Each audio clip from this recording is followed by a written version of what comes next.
Muchísimas gracias, como siempre, por su sintonía a través de nuestro programa desde USA, para nuestro canal de YouTube Venezuela USA ORG y también para nuestra website venezuelausa.org. En cuanto a nuestro canal de YouTube, muchísimas gracias porque nos han estado apoyando muchísimo con diversos programas que tenemos allí, Orlando Open, también con nuestro programa.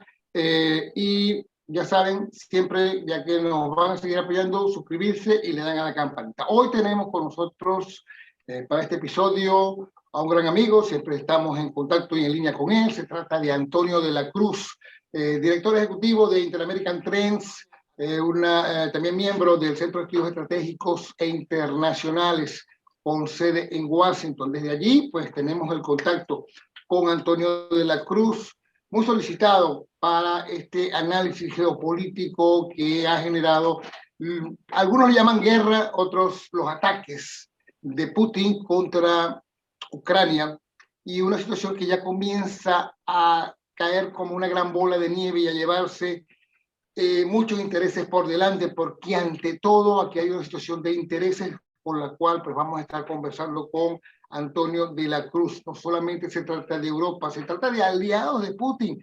Ya todos sabemos la situación ocurrida el pasado sábado, justamente lo tiró el New York Times, unas reuniones secretas, ¿no?, entre un gobierno que no reconocía a Maduro y que de alguna u otra manera, y esto por aquí voy a comenzar la primera pregunta, dadas las circunstancias, algunos lo han enfocado y lo han subrayado con respecto al tema estratégico del petróleo, algunos lo han dado por el tema de lo que significa quitarle un aliado a Putin en este momento en una situación donde se encuentra justamente Venezuela en el patio, como le dicen por allí, el trasero de los Estados Unidos.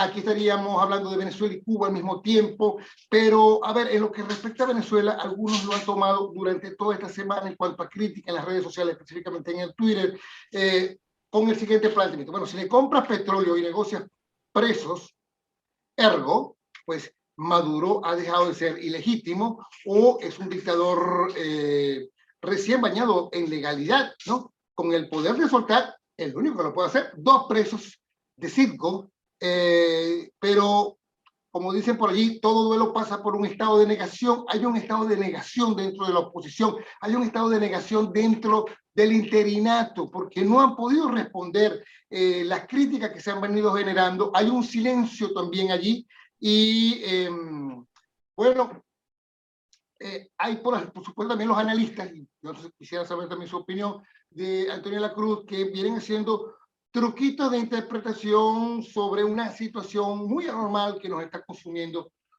como venezolanos ante una situación muchísimo mayor como la guerra en Ucrania. Antonio.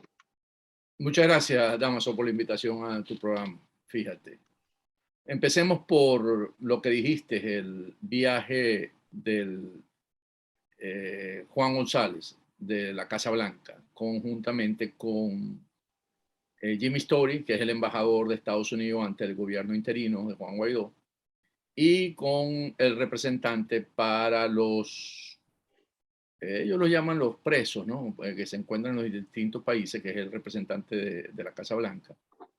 Entonces también participó, ellos 3 participaron. ¿Qué ocurre? Ese fin de semana también estaba planteada las sanciones contra Putin en cuanto a la compra de petróleo y gas por parte de la comunidad internacional occidental, de Europa, la Unión Europea, de Estados Unidos. Y evaluaron, por supuesto, los escenarios posibles para poder tomar esa decisión. Porque es una decisión que, si bien es cierto, afecta profundamente a Putin, porque es el que le financia la guerra, le aporta mensualmente 25.000 millones de dólares solamente en la venta a Europa, que equivale a 4 millones de barriles día de los 7 millones que exporta al exterior Rusia y de los casi 11, 10.6, 10.8 millones de barriles que produce. Se considera que es un misil a la línea de flotación. Si ya venían las sanciones económicas, las sanciones a los oligarcas, las sanciones que han venido teniendo, el congelamiento de las reservas estratégicas que Rusia tiene en los bancos internacionales en Occidente. Esto significa realmente un gran golpe para Putin. Entonces, ¿qué ocurre? Que dentro de esa evaluación, para saber si ese era posible, porque eso tiene un impacto también para estas economías occidentales, que es que inmediatamente el barril de petróleo puede subir tranquilamente 200, 220 dólares el barril. O sea, sacar esa cantidad de petróleo del mercado de una sola vez tiene un impacto muy duro en el barril de petróleo. Entonces, por eso, y en consecuencia, en el costo de la gasolina. Pues si aquí tú que vives en Orlando y yo que vivo en Washington sabemos cuánto ha aumentado, que hoy el precio promedio a nivel nacional está en $4.40 el galón, ¿verdad? Podemos tener en California puede estar en 7, allá en Orlando puede estar en 4.20, 4.50, aquí está en 4.70 dólares el galón. Entonces, eso tiene un impacto, porque con un barril, eso es con un barril de 116, 117, 118 dólares el barril. Con un barril a 200, esto se dispara tranquilamente a 10, 12 dólares el barril. Lo que va a afectar a las economías de Estados Unidos y de todo Occidente y de Latinoamérica. Entonces, ¿qué significa eso? Eso significa que hay que buscar cómo sustituir ese crudo que se está sacando del mercado. Y allí está Venezuela. Y allí entra, dentro de ese análisis, entra Venezuela, porque hoy para los Estados Unidos el gran enemigo es Vladimir Putin. El gran enemigo hoy para Occidente es Vladimir Putin. Sí, ¿okay? Y lo entendemos, y son circunstancias, son circunstancias especiales, pero ¿tendrá, por ejemplo, Venezuela con qué responder a esa necesidad de petróleo y Estados Unidos prefieren, ¿por qué prefiere Venezuela y no Canadá, por ejemplo? Entonces, ¿qué ocurre? Que hay que ver si porque Venezuela tiene una referencia que están las mayores reservas de petróleo del mundo. Y entonces, la pregunta es, ¿por qué no se está produciendo hoy en Venezuela los volúmenes que se producían antes? Estamos hablando dentro de los análisis de la Casa Blanca. Porque está sancionada PDVSA. PDVSA tiene una sanción que nadie puede hacer negocio con ellos. Por lo tanto, esa producción no puede ser extraída. Y es allí básicamente cuando se mueve ese grupo. Aunque digan que fue para poder tener la liberación de estos rehenes, realmente fueron para explorar la parte de extraer ese crudo que se necesita hoy en el mercado. Ahora, pero Antonio, discúlpeme este inciso, pero estamos hablando, sí, está sancionada PDVSA, pero también está abandonada y casi destruida por el propio régimen que se encuentra en este momento, pues después de 23 años de manejo de la industria. Bueno, porque tú pones la visión en PDVSA, pero si tú pones la visión en que yo le quito las sanciones y las empresas transnacionales pueden hacer negocio con ellas son las que tienen las capacidades, estoy hablando de Repsol, la española, de la italiana, bueno, Chevron, la estadounidense, Total, la francesa, que tienen inversión, que pueden levantar el crudo en la faja petrolífera, no donde son socias con PDVSA. Aquí no se le está pidiendo el esfuerzo a PDVSA, sino que tú liberas las sanciones para que estas transnacionales puedan hacer negocio con PDVSA, que es distinto. El capital y la inversión tendría que venir de estas. Entonces, y estas son empresas que son europeas, o sea, le puedes ayudar a Europa a buscar un camino para poder satisfacer esa demanda que necesita del crudo ruso. Entonces, es cuando se da eso, lo que pasa, como lo señalaste en la introducción, se filtró. Lo filtró el New York Times. Y al filtrar el New York Times, generó toda una matriz de opinión en contra de esa visita, por lo que tú estás señalando. ¿Cómo ves a alguien que tú tienes sancionado, que lo consideras enemigo de los Estados Unidos 3 días antes, tú estás hablando con ellos? Básicamente, tienes que verlo dentro de lo que se conoce el realismo dentro de la política exterior. Y el realismo no es más que yo tengo que buscar una solución disruptiva para una crisis, una política. Y eso lo introdujo por primera vez, eso tiene tiempo, pero donde se vio más fuerte fue con Henry Kissinger en el gobierno de Nixon, cuando conversan con un archienemigo como era Mao Zedong, ¿verdad? A través de Zhou Enlai, y todo eso se manejó en secreto. Cuando ellos aparecieron en Beijing, eso no se sabía. Aquí se quiso manejar igual, pero no se pudo, porque hoy las redes son mucho más fuertes y los periodistas tienen mucho más información. Entonces, ¿qué ocurre? Que cuando ellos hacen este movimiento, lo que les queda es, cuando se sientan y conversan con Maduro en Miraflores por 2 horas, bueno, se evalúa todo y por supuesto plantean los rehenes, que allá se llaman presos, pero los rehenes que se consigue, que están por parte de Chevron y por los que tomaron preso en aquella intentona supuestamente coordinada por Diosdado Cabello, ¿verdad? Él sabía que eso iba a ocurrir. Y el gringo que agarraron, que tenía un dron y que decían que estaban espiando, que fue el resultado. No fueron dos de Sigo, uno de Sigo y el gringo este que tenía el dron. Entonces, ¿qué ocurre? Hablan de eso, hablan de que tiene que regresar a la mesa de México para buscar una solución, ¿verdad? Hablan de que debe de hacer una declaración distanciándose de Rusia, aparte de Venezuela, y es cuando tenemos la declaración de Delcy del mismo Maduro, donde dice, nosotros somos un pueblo de paz, creemos en el diálogo, como nosotros hablamos del diálogo, y hacen esa jugada. Y ellos cumplen con la contraparte. ¿Qué ocurre? Que Chevron ha venido trabajando aquí muy fuerte el conseguir que la licencia que tienen ellos nada más para poder hacer mantenimiento a las instalaciones, para tener la seguridad misma, no para poder crecer en producción, ni hacer mantenimiento a pozo. Ha venido sosteniendo que hay una deuda que le tiene PDVSA a ellos alrededor de unos 900 a 1.000 millones de dólares, en la que ellos quieren recuperar y que quisieran que le dieran esa oportunidad y que le cambiaran esa licencia por una licencia de poder ir a Venezuela y poder extraer crudo y poder cobrar esa deuda. Entonces, ¿qué pasa? Que Chevron ha venido trabajando esto desde hace mucho tiempo, tiene como un año y medio trabajando esto, pero la licencia que le sale siempre es la misma. Y en esta crisis energética a nivel mundial, ellos aparecen nuevamente y dicen, la solución está en Venezuela. Ese es uno de los influenciadores. Porque así como fueron a Venezuela, también conversaron con los iraníes ese mismo fin de semana, y en donde están planteando el acuerdo nuclear para que Irán incorpore crudo también al mercado, porque Irán tiene una capacidad, y después hablamos de Venezuela, de incorporar rápidamente al mercado unos 700.000 barriles. Pero también llamaron a Arabia Saudita. Pero sí, Arabia Saudita y a los Emiratos. Ajá. Y el hijo, ¿verdad? Mohammed Salman, no querían hablar con él, sino con el padre, con el rey. Y él le dijo, no, con quien tienen que hablar es conmigo para manejar eso. Porque Biden ha puesto una línea roja contra él por el asesinato de Khashoggi, el periodista. Y van para los Emiratos, como tú dices, los Emiratos lo atienden, hablan con ellos.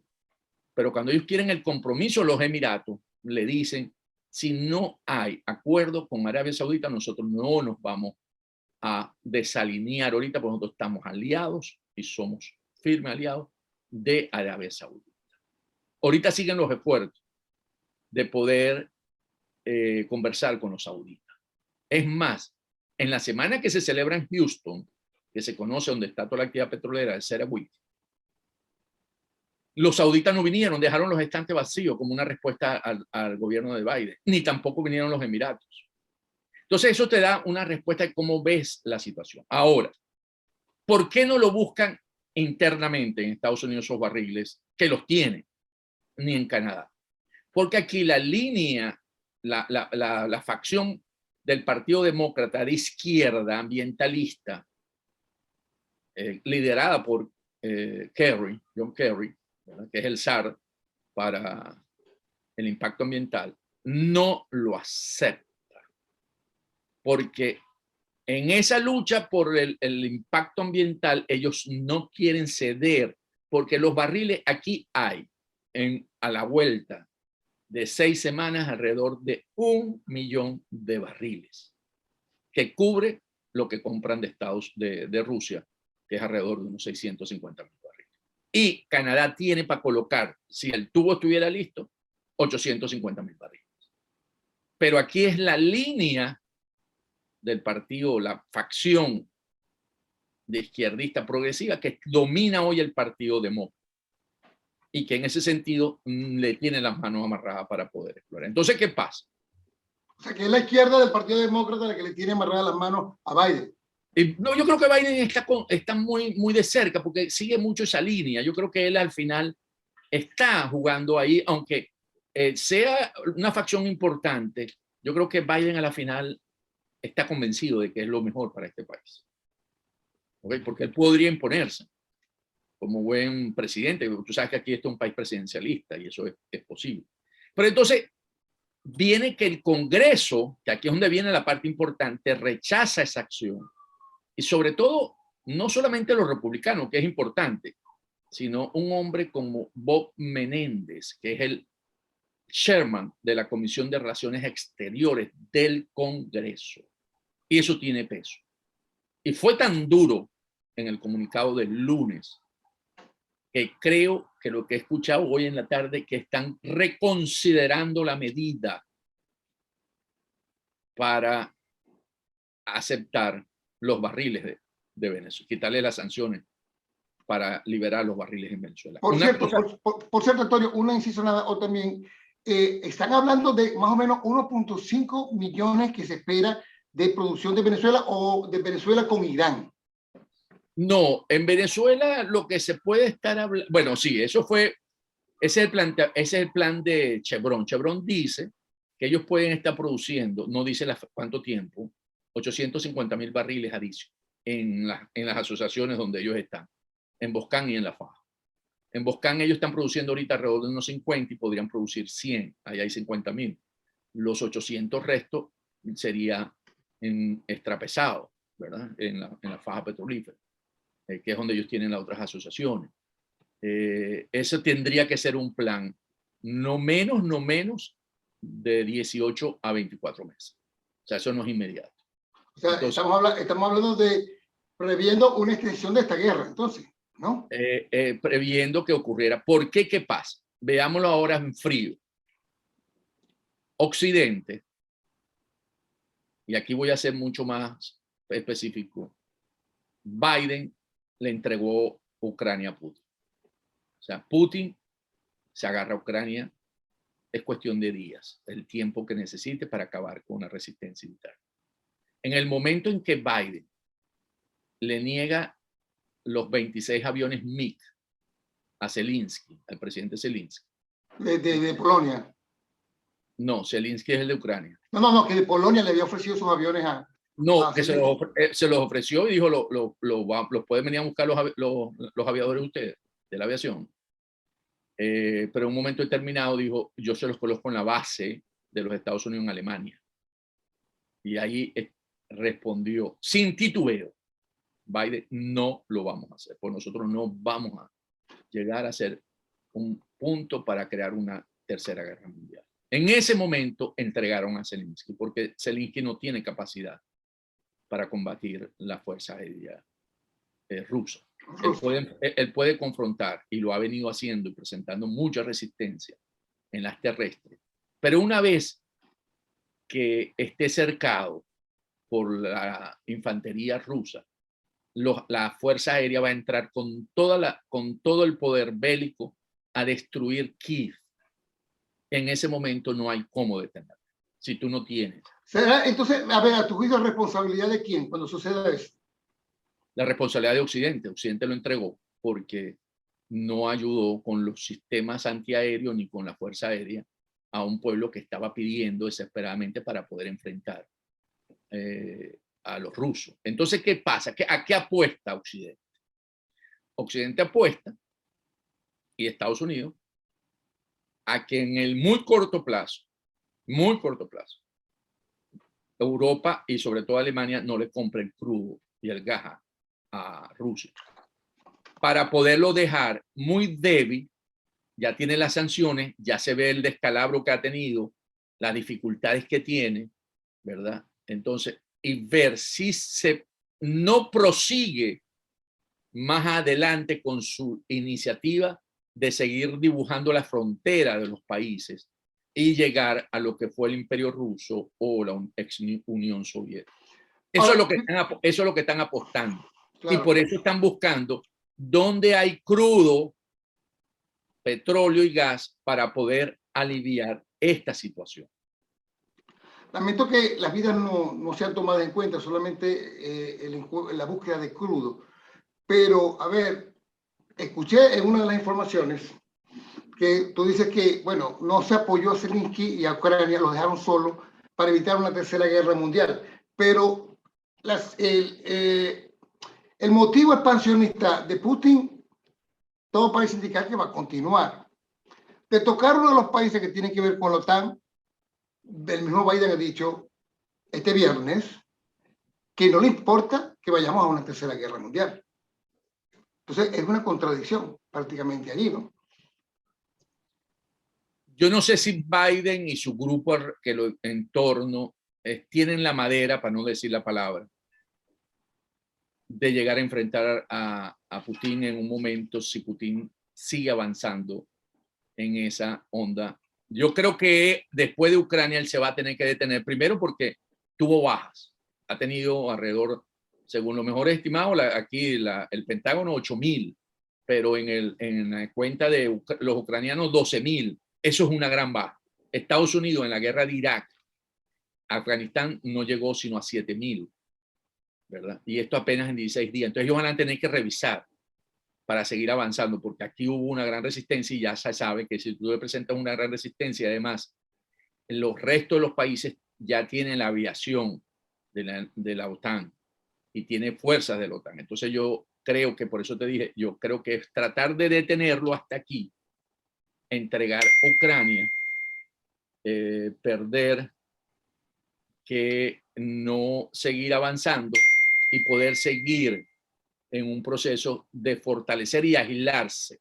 Porque ¿qué hemos aprendido? Hay dos grandes hechos ahorita en este momento que ocurrió hace 2 años y ahora que las economías de Occidente, las economías independientes que creen en la libertad y en la democracia, no pueden tener cadenas de suministro de países autoritarios. ¿En qué sentido? Con el COVID aprendimos que la cadena de suministro no puede estar en China. Ok, Y ahora fíjate. Y con esto estamos aprendiendo que yo no puedo poner mi seguridad energética en manos de Rusia. Bueno, Entonces, ya vamos a tocar el tema de Venezuela con esa lógica, ¿no? El hecho de comprarle petróleo a este tipo de países, ¿no? En el caso de Estados Unidos. Pero quisiera, a ver, dijiste algo importante y es lógico, ¿no? A ver, Ucrania no tiene cómo resistir una semana más. Vamos para la tercera semana de guerra. Una cuarta ya sería prácticamente, a ver, sin aviación y sin nada, no tendría resistencia. ¿Cómo queda Zelensky? ¿Cuál es el papel? Obviamente dicen que Putin lo quiere muerto, ¿no? ¿Cómo queda Ucrania allí? Y luego, ¿cómo queda Europa ante los embates de cualquier, o sea, cualquier dictador puede hacer lo que le dé la gana? El próximo capítulo puede ser China con Taiwán, que hasta ahora luce como el comodín de toda esta situación, esperando cómo se mueve Occidente. Luego vendría en pequeño el caso venezolano, ¿no? Porque esto va a traer remella. A ver, ¿dónde queda ese interinato que prácticamente ha dejado de ser inclusive hasta una insignia escolar? O sea, ha perdido mucho respeto. También, tú lo acabas de decir, ¿qué aprendimos de toda esta guerra? Bueno, que no se puede negociar con países donde no hay Estado de Derecho y donde prolifera una dictadura. ¿No es el caso venezolano? cuando tú hablas negociar, me entiendo que es no tener negocios. Negocios como el del petróleo. Ok, por eso, porque negociar puede ser una mesa de negociación. Sí, pero estoy hablando de economía. De negocio, por eso. Estás hablando, no podemos tener nuestra cadena de suministro, no puede estar en manos de países autoritarios. El gran aprendizaje, tanto por el COVID como por la parte energética. Entonces, ¿qué pasa? ¿Cómo queda Ucrania? Ucrania queda en manos bajo la bota de Putin. Zelensky va a tener que tomar una gran decisión si se fuga, que hasta ahora ha dicho que no, o muere dentro de los combates que van a haber muy fuerte en la capital. Ahí va a haber una guerra muy, muy horrible, horrible. Ahí van a haber muchos muertos y va a haber muy fuerte. Y ahí pudiese morir en uno de esos combates Zelensky. Va a quedar, ¿cómo queda Ucrania? Va a quedar una guerra insurreccional, una guerra simétrica, porque ese pueblo mostró que no quiere estar sometido por los Sí, rusos. tú no puedes poner un gobernante títere allí, obviamente se ha demostrado, a menos que, bueno, lo Vas a ponerlo, sometido. Rusia va a poner un gobernante, pero va a tener que dejar fuerzas de seguridad para que lo sostenga, y eso es más costo para Rusia, y van a tener mucha confrontación. Entonces, Ucrania va a quedar así, o sea, va a quedar como un país dominado por un gobernante puesto un títere que va a tener mucha inestabilidad, porque va a haber mucha guerrilla urbana, porque ese pueblo no acepta el estar sometido a Rusia. A un comunismo. Entonces, a una dictadura, ¿no? ¿Verdad?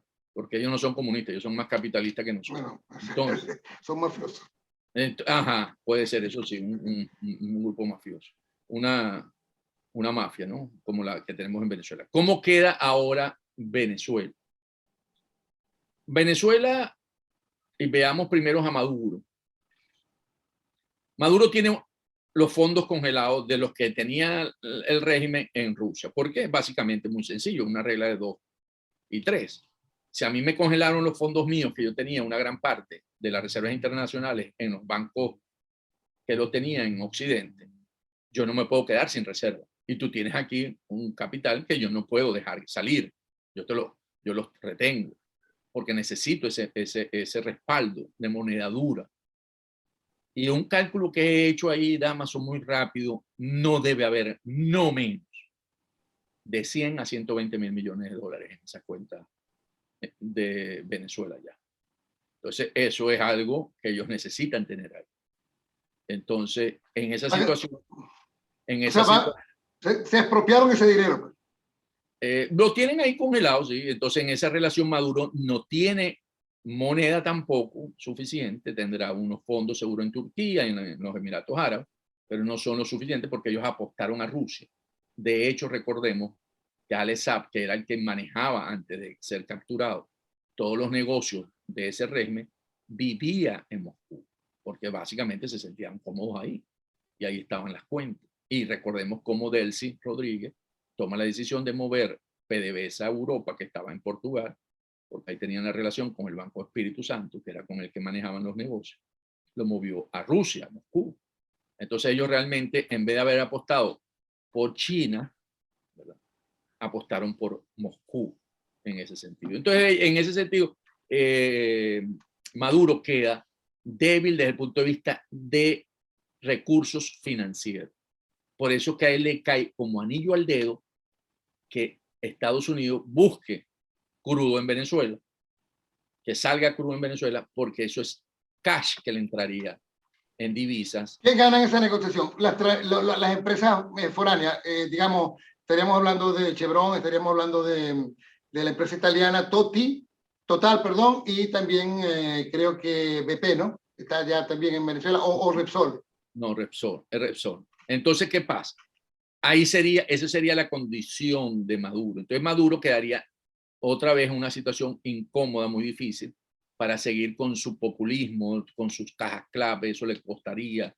Tendría que seguir, volver a iniciar otra vez, acumular esa masa de dinero en ese sentido. ¿Cómo queda el interinato? Que fue la otra pregunta que me hiciste. El interinato queda de alguna manera debilitado, porque su gran aliado, si lo vemos como un matrimonio, le montó cacho, ¿verdad? Entonces, y los 50 del invitado tampoco dijeron nada. le montó cacho además con una mujer casada, porque esa es la mujer de Putin. Entonces, por eso es que vemos a Delcy después explicándole a Lavrov, no nos malinterpreten, nosotros seguimos siendo fieles en Turquía. ¿Ok? Sí. Hoy, ayer mismo.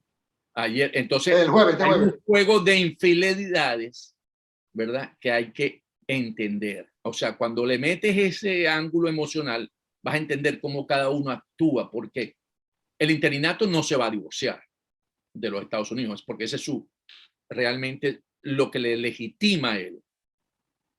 Y Maduro no se va a divorciar de Putin. tampoco, porque sabe que eso es lo que a él también lo sostiene en el poder, no solamente los militares venezolanos que están en el negocio, ¿verdad?, los negocios mafiosos, Cuba, pero también es Rusia. Hoy Rusia tiene mucha importancia en Venezuela. Entonces, esto va a quedar todavía en un movimiento de ver cómo se desencadena esto. Si cae Putin en algún momento, definitivamente Maduro tendrá muy poca, estará muy débil, mucho más débil. Claro, y las sanciones, ¿tú crees que la levanten definitivamente?